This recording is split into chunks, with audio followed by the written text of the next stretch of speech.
रूस में 88% वोट के साथ चुनाव जीतने वाले व्लादिमीर पुतिन 5वीं बार राष्ट्रपति बन गए। मॉस्को के ग्रैंड क्रेमलिन पैलेस में पुतिन का भव्य स्वागत हुआ।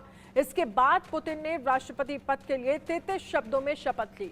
पुतिन ने 5वीं बार रूस के राष्ट्रपति के तौर पर शपथ लेने के बाद कहा है कि वो रूस का नेतृत्व करना एक पवित्र कर्तव्य मानते हैं। यूक्रेन से जंग के बीच ये ताजपोशी काफी मायने रखती है। देखिए, वो रूस जो करीब 2 साल से यूक्रेन के साथ युद्ध लड़ रहा है, उसी रूस में एक बार फिर पुतिन की ताजपोशी की ये तस्वीरें काफी कुछ बयां कर रही हैं।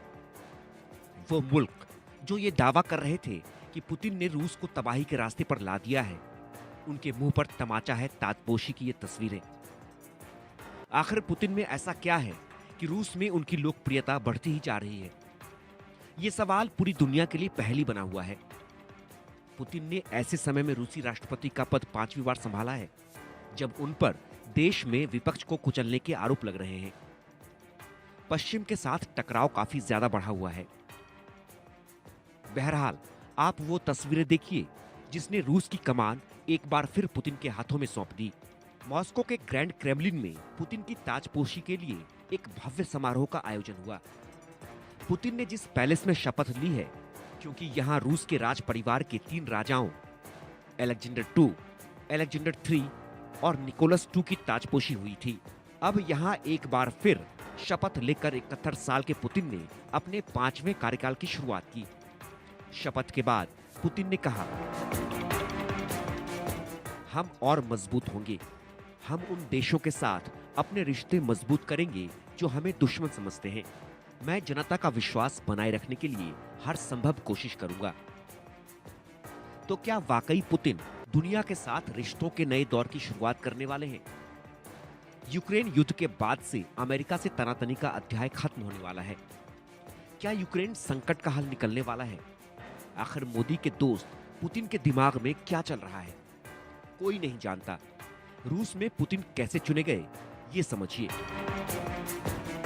रूस में 15 से 17 मार्च को हुए चुनाव में पुतिन को 88% वोट मिले थे, तो वहीं उनके विरोधी निकोले खारितोनोव को सिर्फ 4% वोट मिले थे। जीत का ये मार्जिन इतना बड़ा है कि कहने सुनने को कुछ नहीं रह जाता। पुतिन दुनिया के उन चंद दबंग नेताओं में शुमार किए जाते हैं जो अपने राष्ट्र के लिए बड़े फैसले लेने का दमखम रखते हैं। युद्ध भूमि पर जब रूस के टैंक आगे बढ़ते हैं तो लाख दबावों के बावजूद वो अपने कदम पीछे नहीं हटाते। युद्ध क्यों और किस लिए जैसे तमाम सवालों के बीच पुतिन का कद रूस में बढ़ता ही जा रहा है। 5वीं बार शपथ लेने से पहले पुतिन ने रूस के कॉन्स्टिट्यूशनल कोर्ट के अध्यक्ष वैलेरी जोरकिन से हाथ मिलाया। पुतिन की शपथ और राष्ट्रगान के बाद सेना ने उन्हें 21 तोपों की सलामी दी। पुतिन की ताजपोशी जिस वक्त हो रही है, ठीक उसी वक्त उनके पक्के दोस्त मोदी हैट्रिक की तैयारी में जुटे हैं। रूस के राष्ट्रपति व्लादिमीर पुतिन और पीएम नरेंद्र मोदी की दोस्ती जग जाहिर है। पुतिन आए दिन सार्वजनिक मंचों से पीएम मोदी की तारीफ करते रहते हैं। प्रधानमंत्री नरेंद्र मोदी और पुतिन की दोस्ती 22 साल पुरानी है। साल 2001 में नरेंद्र मोदी और पुतिन की मुलाकात हुई। साल 2018 में पीएम मोदी रूस के दौरे पर गए। तब से अब तक भारत और रूस की दोस्ती बरकरार है। कहा यह भी जाता है कि यूक्रेन के साथ जंग में मोदी ही संवाद का सबसे सरल जरिया रहे।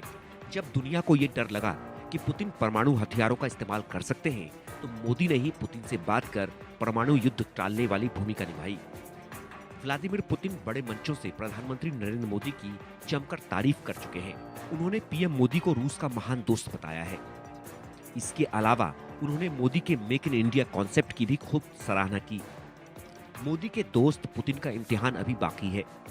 5वीं पारी में पुतिन की चुनौतियां बड़ी हैं, लेकिन वो इस बार भी नए मिसाल कायम करेंगे। इसकी गारंटी तो रूस के आम लोग दे ही चुके हैं।